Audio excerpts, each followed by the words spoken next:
Welcome everybody along to the AGM of New Zealand Racing Board. Great to have you here as we do on an annual basis. A good sprinkling of the RBLT, the Racing Board leadership team, obviously the board, our chair, Glenda, our CEO, John. We have a Knight of the Realm in the second row as well. Welcome, Sir Paul Collins. Sprinkling of media and other industry representatives. Great to have you along here. Let's crack on into it now. Unfortunately, Nathan Guy, our long-standing minister, couldn't be here today, but he has taken the time to record a video message, so we'll sit back and watch that now. Good morning everyone, and thanks for inviting me to speak to your AGM. I apologise for not being there in person with you. It's been a really busy week. Last Thursday I flew into Kaikoura to meet those affected by the recent earthquakes. The damage that I saw when I flew over was greater than I anticipated. As Primary Industries Minister, I'll be working closely with those affected, particularly fishers and farmers, to help them get back on their feet. My primary focus over the short term will be helping all of those individuals to ensure that while they've got challenges, as a minister and as the government, we can do what we need to do to ensure that their businesses can be viable into the future. Today I'm also launching Biosecurity 2025, which is a very important document for both of my portfolios, racing and primary industries. It's great to have the New Zealand Equine Health Association as a signatory to the government industry agreement on biosecurity, meaning that we can work very closely together on these issues. So apologies once again for not being with you today. Can I acknowledge Glenda Hughes as chair of the board and the members of the board, and also Chief Executive John Allen and all of your wonderful staff. I know it's been another challenging year. There's been some tough decisions made with the New Zealand racing industry when we adapt to the challenges in the modern betting environment. I'd also like to acknowledge the chairs, board members and executive leadership of the three racing codes. As the 2016 annual report highlights the breadth of the overall industry, the TAB has 180,000 active account holders and almost 680 retail outlets, employing almost 900 people. Betting is supported on more than 78,000 domestic and foreign races each season. Isn't that amazing? Over the past year, a record just over 135 million was distributed to the three codes. This is the second year that the board has delivered on its target. Well done. I'm pleased to see steps to move towards a lower cost model are in place and actually working. The senior leaders bonus scheme has been removed, the Christchurch property has been sold down, and insurance performance have improved overall. As the report notes, it's about being careful where money is invested and tightly managing our costs in all areas. It also notes we have a world-class racing industry, but the reputation at stake if the domestic industry declines any further. There are promising signs though. The Karaka yearling sales, which I attended and do most years, saw an all-time record median of $55,000. Many of you here today will have heard an update on the progress being made to reduce the impact of offshore betting on New Zealand racing at one of the recent code annual meetings. Last year, you'll recall that the Offshore Betting Working Group provided me with a report on the impact of offshore betting and what it is having on your industry, which includes estimates of around $50 million worth of betting profit being lost overseas each year. The report also made recommendations on how to approach the growing presence of online offshore gambling. This includes improving the product and services available through the TAB and amending racing legislation. As many of you will be aware, consultation revealed some very technical issues involved with international law, which my officials are working right across the industry on. I'm sure you'll appreciate that creating legislation that has an extraterritorial reach, i.e. that it applies in other countries, is by no means a simple matter, and as a result we're taking a little bit longer than originally hoped. But I'm currently working with my colleagues in government to get the legislation drafted and so that it will make an enduring impact.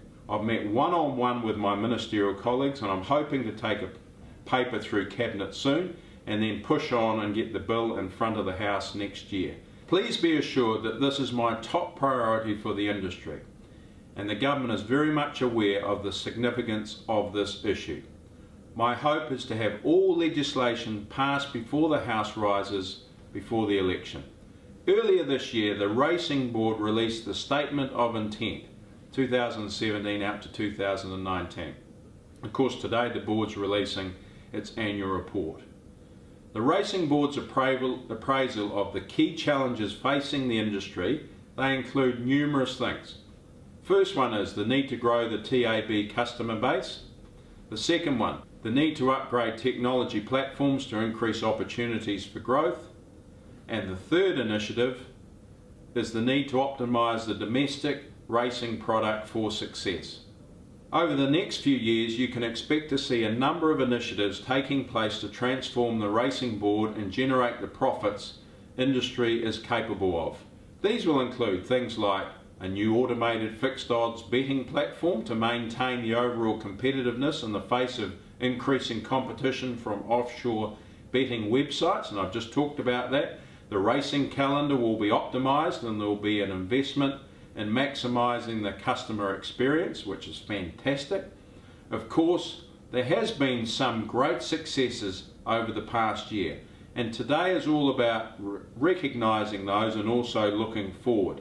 I'm sure you'll be looking forward to the report's official release later today.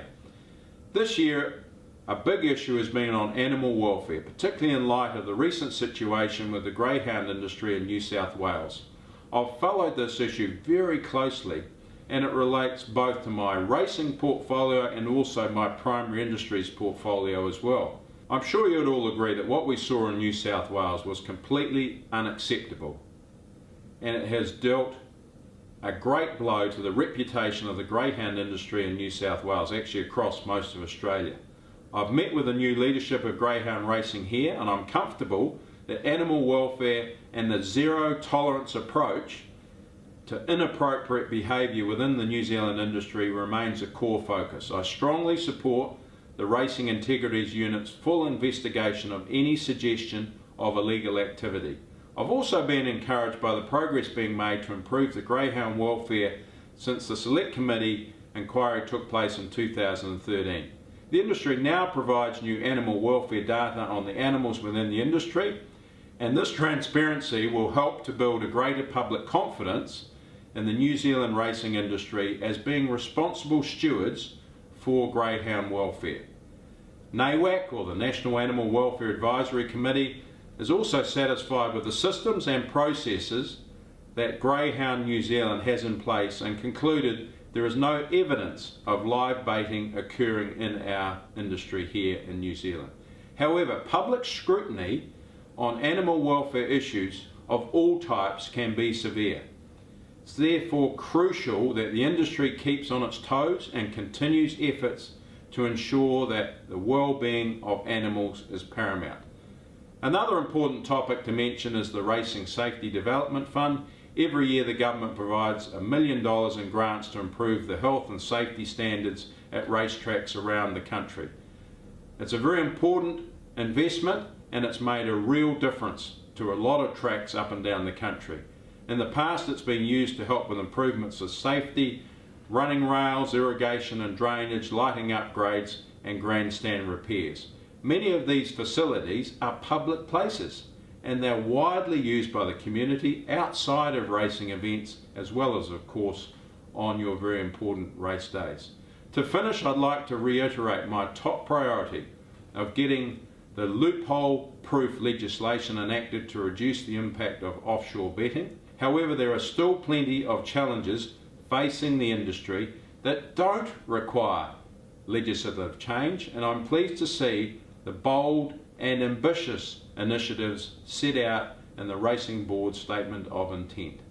These initiatives will benefit thoroughbred, harness and greyhound codes as our racing products are shaped to better perform in today's market. Thank you again for the invitation to speak to you today. I know that you'll have a very productive day. I look forward to working with you closely in the future, and once again, apologies for not being with you in person. Thanks very much. As a long serving staff member, I can't remember a minister having served so many concurrent terms as a minister for us, and it's quite cool because he gets it, and just that continuation of his support, and there's no re-education for a new minister in that, so the issues and the challenges continue through. So I reckon it's awesome that Nathan continues to be our minister. Now, fourth time AGM address. Admittedly, Glenda had been here 5 minutes for her first one, but it is my pleasure to bring up the chair of the New Zealand Racing Board, Glenda Hughes. Good morning, and thank you to everyone for being here today, and greetings to those of you who, we're not supposed to do that, are we? That's when we're in the crowd, wave as the camera goes, those watching on TAB trackside. But being a sports fanatic and that sort of thing, I've given an excuse for that. Right. Firstly, I did catch up with the Minister this morning. He very nicely rang me at 7:30 a.m, taking for granted that I would be out of bed at that time. And had a talk with me about how he was feeling uncomfortable about not being here today, but you're probably aware that there are a few ministers changing appointments over these last 10 days. It's not exactly an easy time for them, and he's in a very special portfolio in relation to the issues that we've had to deal with in the last 10 days. He did say to me, and he particularly asked me to pass on his thanks to the code chairs who he's met with recently, which is Dr. Alan Jackson, Craig Rendell and Ken Spicer, and also their CEOs, Edward Rennell, Greg Purcell and Phil Holden. He wanted them to be specifically identified because he has noticed that the industry is beginning to work a lot better together than it was in the past, so he'd like his personal thanks passed on to those particular people for the contribution that they're making. Look, firstly, I'd like to thank my fellow board members. I've been very lucky with the board that I have. When I started, and I don't feel an ownership of you, but you know, working with you has been fantastic, because when I started, I had all of the board members that are currently there at the moment, bar Barry Brown, who's come and added another area of expertise that we actually needed due to our international agreements and the things that we have to do. I have complete faith in your ability, the fact that we've been completely stable, the fact that the codes have maintained their representatives, and the fact that the knowledge that these people have gained over the last 4 years since I've been here means that decision making becomes quicker and more informed, and so therefore I'm very, very grateful for their presence and their contribution. And I can tell you it was just, and I shouldn't go here either, but I'm going to, I can tell you it was just an interesting thing to come in as a woman and take a look at the 5 men that I had sitting around me, or the 6 men, sorry, that I had sitting around me. One of you can decide which one I wasn't sure about. The 6 men that I had sitting around me to actually work with. And I have to say that the support that I personally receive and the support that they give the leadership team is well worth acknowledging. We do have a quality board in place, and they do bring skill and governance experience in all different areas too. So that's the other thing that is really useful for us, is that they've all got different skills, and most of them understood the racing industry before they came in, and those that didn't certainly do now. So thank you very, very much. What I would say about that board is that in the end, we are a consultative board, and we will listen to the codes, and that was one of the things that I promised to bring in here. But what I would say is that that doesn't always mean that we'll do what you want, because in the end, it's the board that will actually have to make the decisions, and in the end, we will make it with as much information as possible. I'm a former police officer. I want evidence, and I want experience, and I want to know that it's actually going to work. And I'm very willing to address all of the evidence and experience that comes before we make the decision, and I have to say that the rest of the board is the same. But in the end, the decision will be made by the New Zealand Racing Board and their leadership team in order to make sure that we can actually go forward. And there is a time where too much consultation creates inaction, and we are at a stage now where the inaction is actually going to cost us. So at some stage we actually have to make that decision that the inaction, we've done the investigation, we've made the decision, and we need to go forward, because otherwise it will cost the industry a big cost, and we need to make sure that that doesn't happen. John and your team, I have to say that without also being careful here, I have to say that my life has improved over the last sort of 12 to 18 months since I've had the new leadership team. It's been a lot easier for me and a lot easier for the board being able to work with your team, and I have to say that they certainly hit the ground running. We've got a real good mixture of skills there as well, and that's actually here helping us. As you'll hear in the upcoming address, it's been a year of action with the formation of the new leadership team and reshaping of the Nzrb business in a highly competitive and volatile environment. No matter what it is what it is, and we've got to actually work with it. And some of the comms people will tell you that they assist me with my communications, and I hold them back because I'm concerned that something's going to change within the next 2 weeks before we put it out. So that's sort of the volatility that we're actually dealing with, and so we need to be aware of that. But we do have the strength in us to actually deal with that. What I would like to say too on behalf of the board is they have utmost confidence in your team, John. We believe that the right people are in place and a clear plan and the dedication to lead our industry into the future is there. Doesn't mean it's not going to be difficult. We all know that there are issues within racing. The board's governance focus over the year 16 across New Zealand, there is now, thank you, a widespread recognition that the current incremental growth of the domestic racing industry is not sufficient to achieve the change necessary to build an enduring future. It's sort of been said and kicked around. It's been said and kicked around since I started working for the board in 2003. So it's definitely started to be accepted by everybody across the board. And if we allow the decline to continue any longer, New Zealand will risk losing its reputation as a world leader in the racing industry. At a high level, the board's main focuses are exceeding our net profit and distributing additional funding to the 3 racing codes with a view to increased distributions each year.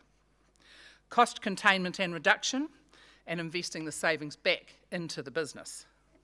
I know whenever I go out there, I'm always talked to about cost, and I can tell you, we've done quite a few things, as the Minister's already said, to actually pull the cost back. But you've got to make sure that when you pull costs back, you don't actually hold the industry up and make it and paralyse it. So it's a fine balance where we deal with that. Identifying initiatives to improve the New Zealand Racing Board's long-term profitability and helping ensure animal welfare standards across the industry remain a priority. When I first came here, I don't think animal welfare was looked at with the seriousness that it needed to be actually looked at. It is a risk for our industry. We need to make sure that we've got it right. What I would say is I agree with the Minister's statement that greyhounds have done a lot of work in their particular area to make sure that it becomes less of a risk to us than it could be. And I felt comfortable with when Australia happened that we had enough in place and that we were strong enough to actually get through that because of the way that we're actually working with the greyhounds. Our top line results, while all of our results this year are not game-changing for the industry, they demonstrate John and his team's ability to deliver. They also reflect the work that has already begun to address fundamental changes to our operating environment that will build a long-term sustainable future for New Zealand racing. I'm pleased to report that net profit before distributions reached 146.7 million, exceeding the net profit target of 144.2 million we set last year. This is also a year-on-year increase of 2.7 million and 2.5 million ahead of budget. And this is removing the impact of the gains on sale of Petone in 2014-15 and Christchurch in 2015-16, that this shows a year-on-year increase of 5.6 million. This has enabled us to support the racing industry and sporting communities on a scale not seen before, and in 2015-16. We have distributed a record 135.3 million to the 3 racing codes, an increase of 1 million on the previous year. An additional 1.4 million was distributed from net profit after distributions, after a balance date, and a further 11.7 million was applied to the racing industry from gaming. We have also paid 8 million in commission payments to the national sporting organisations, 1.9 million more than 2014-15, and very pleased to see you here, Sir Paul Collins, as the Chair of Sport New Zealand. And grassroots community sporting groups have also received support through $3 million of gaming grants paid over the last financial year. Unwinding the costs and investing in our future. It's like it's a bit like a jigsaw puzzle or a snakes and ladders. It's probably more a snakes and ladders than a jigsaw puzzle, right? So the cost containment and cost reduction has continued to be a key focus over the past year, and the board has taken several major steps to slow and reverse cost growth. Senior staff have been held at a 0% pay increase, and I have to say they've been held at a 0% pay increase, but they're also contributing more. So it's been an excellent thing. So I'd like to thank the senior staff for that. The removal of senior staff bonuses. There's been a reduction in contractors and a further reduction of our property portfolio have illustrated our commitment to the driving the costs lower. More work on improving New Zealand Racing Board's cost structure will be done in the coming year. However, if we are to achieve the growth required to sustain the industry, Nzrb need to substantially increase the number of customers betting with us, as the Minister referred to, over the next few years. To do this, we need to continue to innovate and become more competitive. And I think that's a thing that we've been talking about for quite a long time. The board is fully committed to the key initiatives that the New Zealand Racing Board leadership have identified as critical to building a sustainable betting business while enabling the three codes to overcome current and future challenges. Those are, and I know a lot of people feel that it's a bit slow, but addressing the impact of offshore betting. Let me tell you, having worked with government for many years, it's actually not slow in comparison to some things that you try to get through in legislation. We are actually progressing well, but it's all a measurement. And often people in private businesses where they don't have to go through select committees, cabinets and caucuses don't understand that it is slower to do it that way, and that's the position that we're in. But it's actually going at a reasonable pace, and I'm very comfortable with that. And on that, I'd actually like to personally thank Raj Nana, our Government Relations Officer, for the work that he's done in that area. So thank you, Raj. Implementing new fully automated fixed odds betting platform. When I first started here, I wasn't sure about all the technicalities around that, but I certainly understand them now, and I certainly understand how important that is. And I know that it was not rammed home, but nicely passed on to the Minister recently by Mr. Woodham about the difference in having a manual and an automatic fixed odds betting platform. Optimising the racing calendar and developing our channel strategy and investing in customer growth. Nzrb will continue to work with the codes to explore strategic options that may provide improved returns to the industry.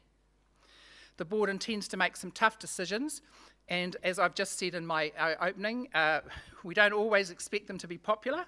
And in fact, if I spent my life on my other life trying to be popular, I don't think I'd succeed in doing anything. Our police officers are never very popular, and I have to tell you that parole board members aren't either.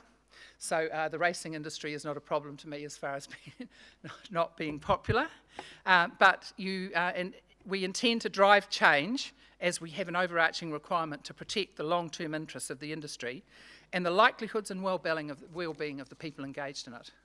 We need to regularly, as you people here, we need to regularly let people know just how important this industry is to New Zealand, because there still is a lack of knowledge out of how much we contribute to New Zealand. I do just want to have a quick address of animal welfare. It is a critical issue for the New Zealand Racing Board business, so we can't be complacent in our vigilance of monitoring and addressing the underlying animal welfare needs of our sport. Today, I'm pleased to announce, and I see the Minister jumped in front of me again, he's always taking my position, but anyway, I'm pleased to announce that the New Zealand Racing Board has commissioned a new independent inquiry into greyhound racing in New Zealand. Greyhound Racing New Zealand has made significant progress to improve and put the processes in place to improve greyhound welfare since 2013 Select Committee review, including working more closely with the Royal New Zealand SPCA and the National Animal Welfare Advisory Committee, otherwise known as NAWAC. While we are confident that good progress has been made as a result of this process, we feel it is our responsibility to take this proactive approach and seek a further review of areas for improvement. The New Zealand Greyhound Racing Inquiry will review the systems and processes relating to the breeding, racing and life cycle tracking of greyhounds bred in New Zealand and imported into New Zealand, as well as best practice to be followed in the management of the retirement of greyhounds. The inquiry will be undertaken by the Honourable Rodney Hanson, CNZM QC. He's a mediator, arbitrator and former High Court judge who retired in 2014. This will be done independently but under the management of the Racing Integrity Unit. We expect that inquiry will be completed within the first half of 2017 with the findings made public soon after that. And we will obviously act on any recommendations that he has to make. But I think it's important that we have aligned what we know exactly what's happening and where we're actually going, and that's why the board decided to commission that inquiry. I'd finally like to say to you, there are still many promising signs for our industry. We continue to see strong growth in the sale of New Zealand bloodstock. At last week's New Zealand bloodstock ready-to-run sales exceeded 28 million, up 22% on last year's record results. Subsequent select weanling, broodmare and yearling sales follow the same record-breaking trend. However, we need to align the success of our breeding industry with our wider racing industry if we are to maximise our returns. The challenges facing the racing industry are well known, as is the fact that for many of them there is no quick fix. We must be able to make the right decisions and follow through on these decisions that will take our industry into the future. It is something the board is determined to do in cooperation with the codes, clubs, men and women who make the industry great. So I'd like to thank you all. It hasn't been an easy year, but I'd like to thank you all for what you've done, and I'm really looking forward to the fact that we'll be able to make quick progress next year now that we've actually investigated, looked at evidence and been given the opportunity to assess all of the things that have been put before us. Thank you.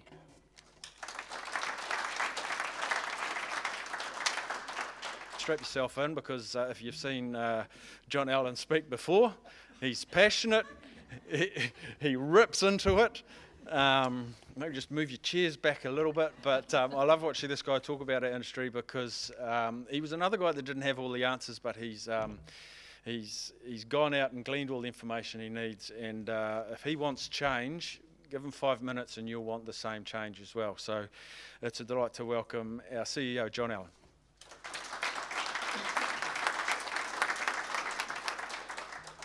Thanks, Steph. Kia ora tātou. First, can I thank the people in Wellington for being here. It's quite an effort to get into this building at the moment.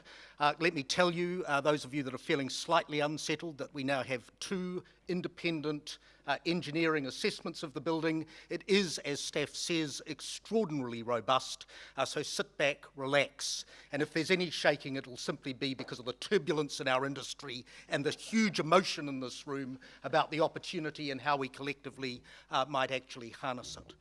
Can I say to our friends in Kaikoura, to Bob Rochford and the racing team in Kaikoura, that we are thinking of you at the moment. It seems extraordinary to me that only 3 weeks ago we had that great Kaikoura Carnival, which should be on everybody's bucket list. I think it seems to me one of the most beautiful, one of the most extraordinarily hospitable events on our national racing calendar, and I know people from all over the world look at that with deep envy. So just recognising that 3 weeks on, the challenges that you, Bob, and your team face, just know that the racing community around New Zealand is absolutely with you. If there are things that we can do to support you, we are really determined to do them. So just heartfelt thoughts at the moment to you, your families, and all involved. Look, this is an unusual sort of meeting, because at many meetings of this kind, if you were standing here and talking about an increase in turnover of 11%, to $2.7 billion, driven, as you know, $2.3 billion off betting and $400 million off gaming. If you were talking about an increase in gross betting revenue or gross gaming revenue of 6%, $350 million in betting, $35 million in gaming, you were talking about an increase in profitability to $146.7 million, 137.7 in betting and 15.1 in gaming, people would be saying, you know, there'd be an extraordinarily positive vibe, because as the chair has said and as the minister has said, we have made progress. The reality, though, for us is that notwithstanding that progress, there is not enough money in this industry at the moment to sustain the livelihoods which it is our collective responsibility between the Racing Board and the codes to sustain. And so we have a challenge together to significantly enhance distributable profits. Now this year, of course, as you will know, we increased distributable profits to 136.7 million. That includes the 1.4 million that was made after the balance date. That meant that there was more money to each of the codes. To the thoroughbred code, about 750,000. To the harness code, about 400,000. To the greyhound code, about 1.25 million that went into those codes. And that money can be distributed and applied for the benefit of those codes and for the benefit of our industry. But nobody, and certainly nobody around the Nzrb board table or the Nzrb senior executive table, is sitting there saying that is enough. In fact, to the contrary, having been out around the country from North Cape, well, not quite, we didn't get to North Cape, we only got as far as Auckland, really, so that's really a dismal effort to get to North Cape. We'll go to North Cape. I've told Donald Logan we'll be getting up to Northland soon. But having been in the West Coast and Southland and around the country talking to the community, we know we need more money. We know we need to drive stakes. We know we need to invest in infrastructure. We know we need to invest in the new generation of people who are going to participate in our industry and take it forward. We know the foundations are really good. We know we've got great animals, we know we've got great trainers, we know we've got great drivers, we know that we've got the core of something truly special. But we have to find more money to unlock that specialness and sustain the industry. So what are we doing in the Racing Board? Well, the ministers talked about it, the chairs talked about it, the SOI talks about it, the annual report talks about it. We're in danger of getting aligned. We're in danger of getting aligned. What we've talked about is, one, we need more betting customers. We need more betting customers because at the moment we're very reliant on a very small number of high wagering Kiwis. 1.5% of our bettors delivering about 56% of our turnover, and we can't sustain that. We need more customers, but we will only get them if we have a competitive offering. And the truth is, at the moment, that with about the 2,500 books we offer a day, we can get up to 4,000 at the moment.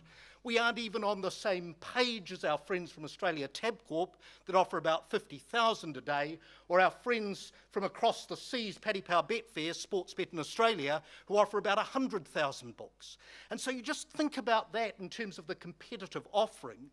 You think about that reliance that we have on the small number of high wagering Kiwis, and you think about the vulnerability of our industry. So what are we doing about it?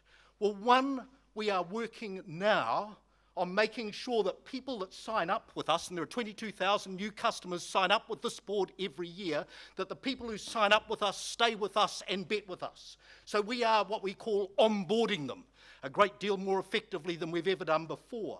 We've set up an online ID verification tool.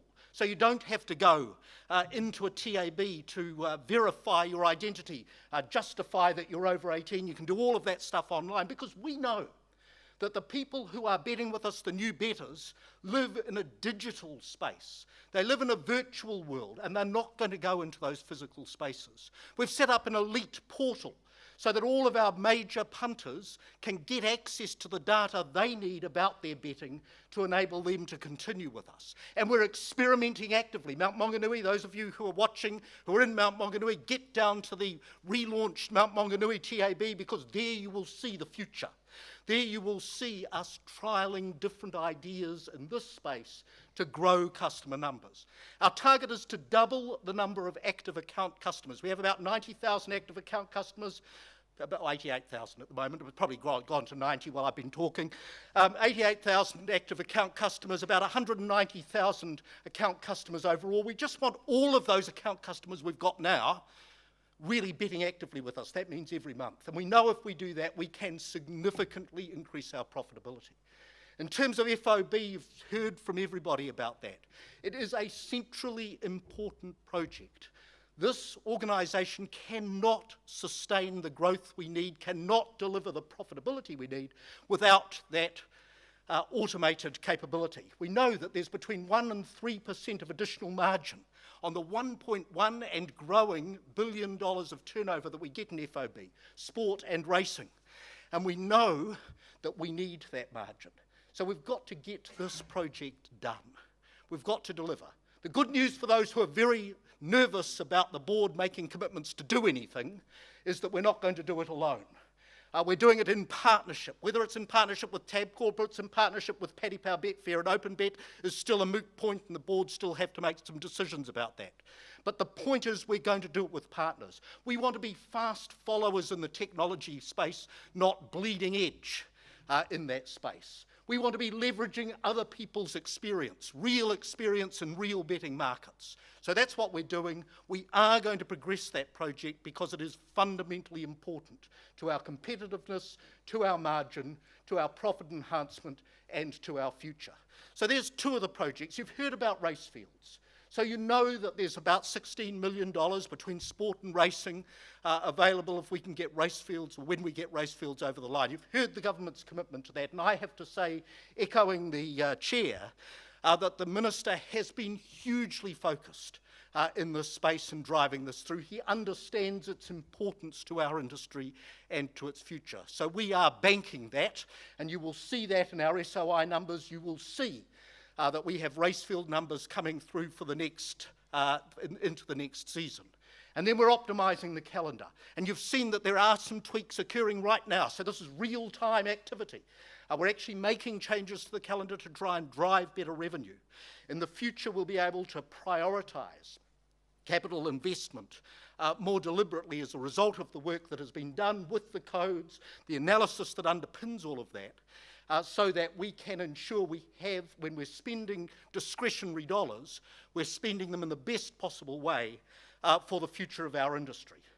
Now, I just want to come back for a second and sort of closing and tying all this together, because that adds another 50 to 55 million. For those of you that weren't understanding that, 50 to 55 million in distributable profit as a consequence of those various initiatives, and that's pretty conservatively assessed, frankly. We don't think that's enough. We think we've got a team, though, and we think in the codes, and looking at my friends Phil and Edward and Greg, we think we've got the passion and the capability to continue to innovate as we move forward. So I just wanted, before I go to that piece about the industry, I just want to talk about costs for a minute, because I know that there are many in the industry who think our costs are out of control. They're not. There are many in the industry who will look at the 8.6% increase in operating costs that occurred in the year and are recorded in here and say that is evidence of costs being out of control. It is not. Let me just talk into what the key drivers of those costs increases are and why they will not be sustained in future years. The first is a project we called Optimus. And that project is a partnership we developed with Spark to take technology which we had in this building and move it into purpose-built server facilities in Rivera, which is one of the Spark subsidiaries, so that we could both modernise that technology and put it on a more robust frame and de-risk from exactly the event that we've had in Wellington in the last week, the impact of earthquake and other events of that kind. And it's worked. That project is well advanced and it is delivering real results for us right now. We knew when we did that it was going to increase operating costs year on year by $7 million. And you will see that in the technology lines in the annual report. Be careful when you read that, because while we have increased those costs by $7 million, and I absolutely believe it is the right thing for us to do for the reasons I've already outlined, we have avoided a heap of capital cost as a consequence of the model that we've used. So we had a trade-off between us taking the capital cost and lowering the cost of operation, or us not taking the capital cost, using Spark's balance sheet effectively to deliver that project and increasing operating costs. And we chose that model because the balance sheet of this organisation is not particularly strong, and we need that money to invest in FOB, in customers, in networks to grow and enable our future. So that's 7 million of the 8.6. The next 3 million are staff costs, and you'd say, oh, good grief, 3 million in staff costs, it means you're out of control with your staff. Well, no, as a matter of fact. Glenda's already talked into some of the controls that we have put around staff costs in the last year. But what we have done with staff costs is we've made some changes. So there's 1.8 million of that 3 million is actually costs associated with people changes. 0.9 of that 1.8 is associated with the changes in phone bet.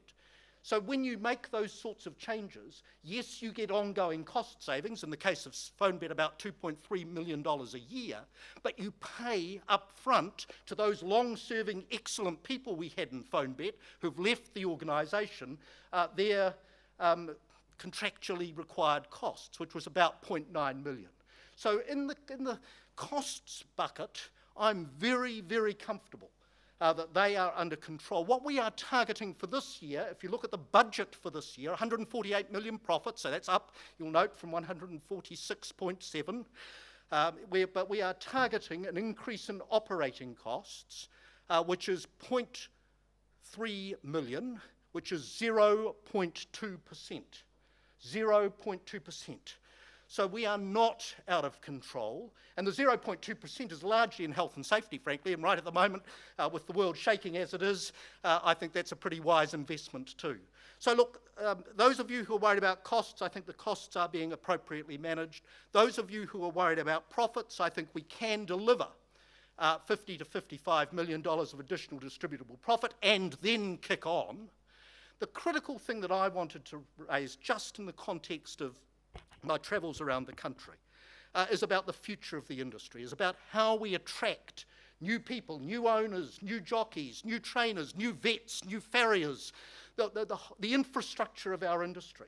It fascinates me. I've been talking to the IRD in the last little while. We're working with New Zealand breeders about a whole range of issues about tax deductibility on the investment of animals, in which we're making slow progress. And the IRD language about our industry is it's a hobby. That's their view. Their view is that this industry is a hobby and largely a rich person's hobby. And I want to say to you right now, having been around the country, this is no hobby. This is a serious industry with serious people making a real contribution to our country. And we need to understand that and have that mindset. Because unless we're approaching this industry as a serious industry, and we're prepared to organise ourselves and have the discipline to make decisions that can actually enable this serious industry to prosper, if we think it's a joke, if we think it's a hobby, then we're not bringing the right attitude, in my view, to this industry and to its future. So let me tell you now that I believe this is a serious industry, that I believe it can make a much greater contribution to New Zealand than it is now, that I believe that the employment that we offer in the regions around New Zealand, the wealth that we create in the regions around New Zealand, is fundamental to the success of Aotearoa New Zealand going forward. So it's in that spirit that we are looking to create a sustainable industry. Not just doing 4 projects, but 4 projects to start doing 4 more. Building real momentum, real change that creates increased income for those involved in this industry and attracts the investment necessary to take us forward. That's what we've been outlining in our plans. That's the attitude I think all of us, and I include all the codes in this, are bringing to this exercise. Can I thank you all for coming today? Can I thank the board for their guidance, wisdom and occasional challenge, which is exactly what a board should bring. And can I wish you all every success for the racing season now started and for the future. Nō reira, tēnā koutou, kia ora mai, tēnā tātou katoa. We have a question. Congratulations to the Racing Board and the Racing Board's management team for what is a really great result in relation to the top line issues, in relation to customer growth of 10% of account customers, agency turnover of 12% in the retail agencies, in relation to stellar growth in gaming profits, and substantial growth of almost 12% in wagering turnover. However, I suppose from a code perspective and from a thoroughbred industry perspective, Clearly, the same stellar rates of growth haven't actually resulted in distributable earnings to the codes over the last several years, and I appreciate the hard work and how hard the Racing Board has been working, largely, to incrementally grow and stand still, and also appreciate the targets that you forecast and the challenges to continue to improve. But the areas of improvement that you've outlined, pretty much, from a code perspective, we're really grateful and think you've done a great job at growing the top line, but we just haven't seen, with a 0.67% increase to the three codes in distributable earnings net of venue services charges over the last 3 seasons, clearly that hasn't flowed through to the code. So pretty much the question is, John, how long do you see before that code distribution increasing? In terms of the recognising the increased profitability from the projects that we are talking about, we are expecting increases to be seen from next season. So in the SOI, we've put, I can't remember the exact number, I have a feeling it's about 8 million, something of that order, from the Racefields legislation in the mix. We expect now that we will also see, as a consequence of the sorts of initiatives we're putting in place with customers, lifts in that customer performance into the next season as well. So we do think that there'll be revenue growth as a consequence of these initiatives in the next season. It's not waiting forever. Having said that, Glenda spoke before about the challenge of investing and distributing and how we actually manage that. So for us to deliver the projects that we're talking about requires a level of investment. Now, sometimes you can do that, as we have with Spark, through a partnership, and we don't take the capital cost, but we pay an operating cost. But it's going to require some investment. And so we're going to have to continue to balance, Greg, the need for investment in the underlying infrastructure of the board to sustain the industry going forward, and the need, absolutely understood, to distribute more money so that stakes in particular can increase, but infrastructure and youth can be addressed as well. And I think what I can say to you is we absolutely understand the need for real progress on those distributions, particularly, I think, in the stakes context. Just in relation to costs, and the Racing Board's done an admirable job at trying to maintain and reduce costs. But that cost growth, as you've outlined, was, I think, $11 million this year in relation to non-turnover related costs at 8-something%. And that follows a long-term trend over the last 5 years of 6.7% year-on-year annual cost growth. And in the SOI, you refer to a $6 to $8 million additional costs. I mean, earlier today you spoke about the containment of those costs to 0.3%. So next year you expect us to come here and you'll be able to report a significant dampening of the cost profile of those non-turnover related costs? Yes is the short answer. So the budgeted number, as I said, is 0.2% in the operating costs, which would have the impact on the CAGR that you're describing, Greg. So yes, we are anticipating much lower operating cost increases. What I can say to you is, after the first quarter, our costs are actually below budget. And our profits ahead of budget, just by the by. We are on track to do that. Optimisation of the industry's footprint. Perhaps you could elaborate on what that means and how that might be achieved? So how it's achieved is collaboratively between the Racing Board and the codes, and obviously it'll be with codes and clubs as well. What we know is that the economics of our domestic industry at the moment aren't sustainable. and we can't get the investment that is required across all of our racing infrastructure to lift it to the level that we would all like it to be, so that we can attract and create the on-course experience and the racing experience that will both drive new punters into our industry and lift the overall punting performance. So we know all of that. So what we've been doing is working with the codes and in some cases with some clubs as well.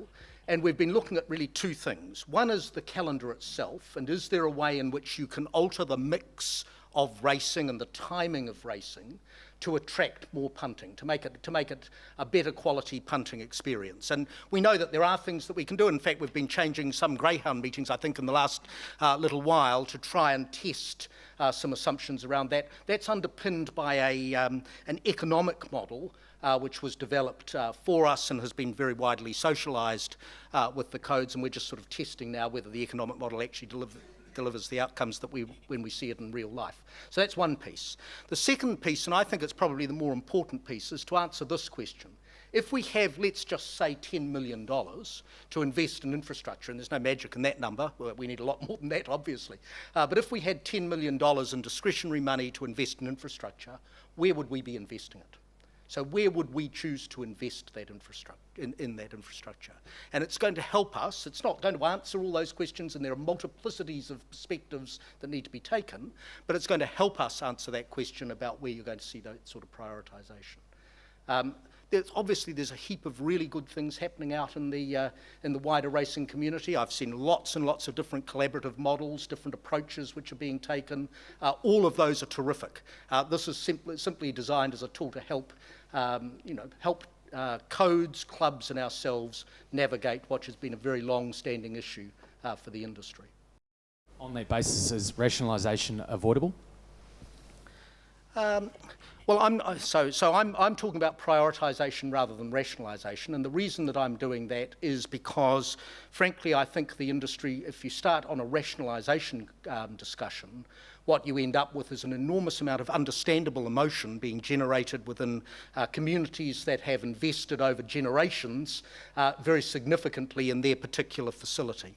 I don't think we need to have that emotion unleashed, and I don't think it's constructive. What we do need is we need to ensure that we have some world-class facilities, that we have tracks that are actually able to bear the racing that's required of them in the weather conditions that are prevailing in our country, that we have lighting infrastructure and earthquake resistant and resilient buildings, lighting infrastructure sufficient to enable us to do twilight meetings or whatever it is 21st century racegoers actually want. And this is designed to help us focus investment around those sorts of initiatives. All right, I'll take the opportunity to thank everybody for coming. Thank the Honourable Nathan Guy for making himself available to address us, even though in these trying times for him and his various portfolios, as he mentioned. Thanks to Glenda and John for their addresses as well, the board for all being here and all their fine work, and the RBLT and the staff and the visitors as well. I'm very cognizant of the fact I introduced RBLT, then board, then chair. That's just because I read from left to right. It wasn't a ranking thing, so I apologise. So if you two could swap sides next year, I won't get that wrong. So thanks very much for joining us, and enjoy the rest of your day.